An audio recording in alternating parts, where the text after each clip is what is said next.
eu não sei que mundo que a Gabriela vive. Eu acho que ela deve viver na Suíça, ela deve viver no Canadá, ela deve viver na Austrália, ela não deve viver no Brasil. Não é possível que a gente está sempre discutindo essas coisinhas técnicas, toda arrumadinha, toda bonitinha, toda certinha, num país que morrem 60 mil pessoas assassinadas por armas de fogo todos os anos. O que eu estou me colocando aqui é do lado da população brasileira e não como técnico. Gente, eu não sou técnico, eu não tenho obrigação de ser técnico. Quando ela fala em discurso de caminhão, realmente pode ser que eu tenha o discurso do caminhão. Eu sou o garoto do caminhão. Eu sou o garoto que subiu no caminhão e pegou o microfone na mão e começou a falar o que eu pensava sobre o país. E que foi o que ajudou a muitas outras pessoas e outras pessoas como eu a estarem falando o que acontece no Brasil. E hoje a população tem a clareza de que país nós vivemos. Então eu pergunto aqui, que mundo a Gabriela vive? Porque não é o mesmo mundo que eu. Eu tenho medo de sair na rua. Quando eu cito as favelas, de forma nenhuma eu estou querendo desmerecer as pessoas menos favorecidas. Pelo amor de Deus, tudo que eu gostaria é de poder ver essas pessoas menos favorecidas tendo oportunidade, tendo escolas, tendo educação. E é por conta desse tipo de postura, né, desse tipo de situação que o Brasil passa hoje, por conta da nossa legislação, por conta das nossas leis, por conta da própria Constituição, que nós vivemos o que nós vivemos, que nós não temos a oportunidade de termos um país melhor. Sabe por quê? Porque eles nos assaltam e nada acontece. É o que diz o ex-presidente Lula. Roubou um telefone celular para tomar uma cervejinha. Qual é o problema? É esse tipo de postura e de cabeça que faz o nosso país estar aonde está hoje. Nós temos que falar o que acontece, nós temos que dividir com o povo brasileiro. Que as nossas leis são bramas. Mas não é melhor a gente ter um país que cumpre a lei, cumpre aquilo que está no papel? Não e a gente está vendo isso? Mas é exatamente por isso que o Cunha está voltando para casa. Porque a nossa lei é branda. É exatamente por isso que o Lula está solto. É exatamente por isso que nós aí acabamos com a prisão em segunda instância. E aí vai a pergunta. Exatamente. Então você não questiona a lei? Claro que eu questiono a lei. Foi o que eu comecei falando. Mas toda vez que a gente discute com uma pessoa com viés do outro lado do nosso, tenta se levar que a pessoa é preconceituosa, que a pessoa não gosta de pobres. Daqui a pouco ela vai dizer que eu sou homofóbico. São sempre as mesmas coisas. Não sou homofóbico, não sou preconceituoso. Acho que as pessoas pobres são as pessoas que mais se prejudicam nesse país. E é por isso que eu estou aqui. Eu estou aqui para defender não para ter esse discurso do que é politicamente correto, que está todo mundo cansado. E aí está todo o país nessa situação que nós estamos por conta desse tipo de postura, por conta desse tipo de discussão. Pode sim dizer que eu não sou técnico, que eu não sou.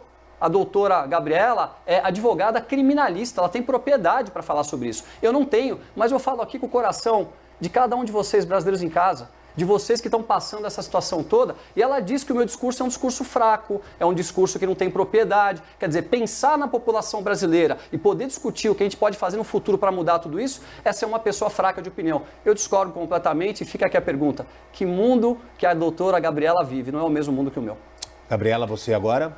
Eu vivo num mundo, Gotino, em que para a gente discutir os assuntos e propor uma melhora do sistema, a gente precisa estudar o assunto.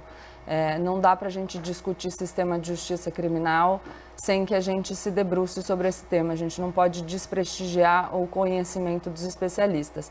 Aproveito para dizer aqui que, de novo, o Tomé diz que é em virtude da lei que o presidente Eduardo Cunha fica preso por pouco tempo. O ex-presidente da Câmara, Eduardo Cunha. O Eduardo Cunha está preso preventivamente desde 2016. Importante manter aqui a minha fala, a juíza Gabriela Hart mantém a prisão preventiva do ex-presidente da Câmara, Eduardo Cunha, para depois substituir temporariamente pelo regime domiciliar. O Tomé falou sobre os homicídios no Brasil. A gente tem uma taxa baixíssima de elucidação de homicídios no Brasil e isso precisa mudar.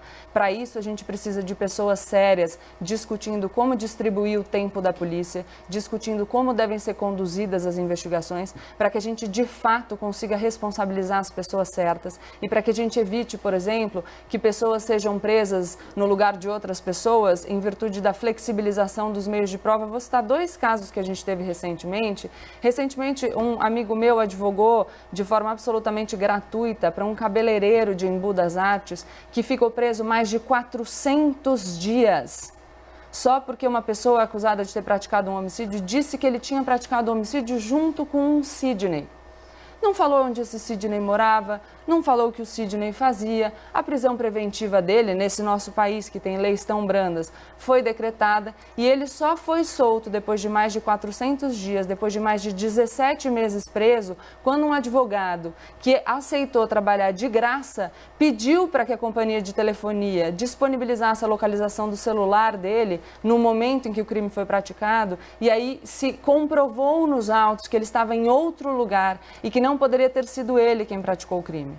Em outro caso que a gente viu recentemente no Rio de Janeiro, Leonardo, o nome de um jovem, ele era DJ, se eu bem me lembro da notícia, foi preso depois de ter sido reconhecido pela mãe da vítima. E o Leonardo, que era negro, foi colocado no reconhecimento pessoal junto com outras 2 pessoas brancas, embora a descrição da mãe da vítima fosse de um autor do crime negro. O Leonardo foi preso e também só foi solto depois porque a família conseguiu câmeras de vigilância da rua para mostrar que ele estava em outro lugar e não no lugar do crime. O Tomé não conhece como funciona a nossa justiça criminal. A justiça criminal, de fato, deve funcionar bem. E para que ela funcione bem, para que a gente consiga solucionar mais homicídios e prender as pessoas certas, não adianta a gente discutir isso com pessoas que não conhecem em absoluto o sistema de justiça criminal e que vão falar que o sistema é brando sem saber como o sistema funciona para todo mundo. A Lava Jato não é o Brasil.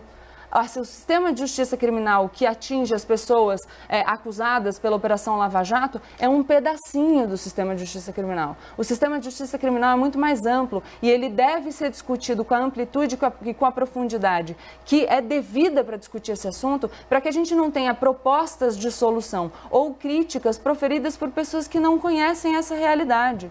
Insisto aqui em dizer, o que a gente está avaliando é uma medida temporária de colocação de uma pessoa presa em regime domiciliar que, repito, foi adotada pelo juiz Marcelo Bretas, tido como um dos mais duros da Operação Lava Jato. A gente vai falar o quê? Que o juiz Marcelo Bretas é leve?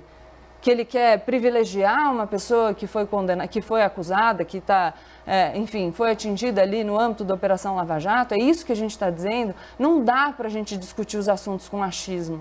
Não dá para a gente tentar melhorar uma realidade complexa sem estudar sobre o assunto. Mas não dá para achar que o sistema é falho e injusto? Você sem citou saber, casos agora. Mas ele não você sabe citou casos sobre agora. o sistema. Mas é claro pois que é, mas aí a questão é, você vai... Mas você acabou de citar casos de falhas e de injustiça. Exato. Isso acontece. E eu posso falar isso porque eu conheço o sistema. Perfeito, mas então é a sua opinião, porque você conhece o tema. Mas o que eu estou dizendo é, eu conheço o tema. Então não me fale que você não pode opinar sobre o assunto. Você pode opinar sobre o assunto. Que hora que eu falei que eu não posso? Não, você falou que não podia opinar sobre o seu lado pessoal. Não. Quando você analisa tecnicamente, você desenvolve uma opinião pessoal sobre o assunto. Não, olha só, o que eu disse é que não dá para separar as coisas. Eu não tô, a questão é que eu não estou discordando de você ou concordando com você. Eu estou aqui para mediar. Só estou colocando para você que você acabou de fazer uma menção de falhas no sistema. E essa minha análise é técnica. Ok. Ponto, mas você está opinando sobre o assunto. E eu estou fazendo uma análise técnica, fazendo uma crítica, porque eu acho que se a gente levar a discussão para o achismo sem ter profundidade para analisar o problema, a gente vai propor soluções sem conhecer o assunto. Mas quando você passa para o telespectador esses exemplos, a pessoa em casa não está desenvolvendo uma opinião sobre o assunto sem ser técnica? Mas eu estou propiciando dados técnicos para que ela forme uma opinião sobre o assunto. Mas é só isso que eu estou pedindo, Perfeito. Para que a gente não entregue para o pessoal que está assistindo o nosso programa uma opinião absolutamente dissociada de uma análise mais profunda da situação. Vamos lá, Tomé.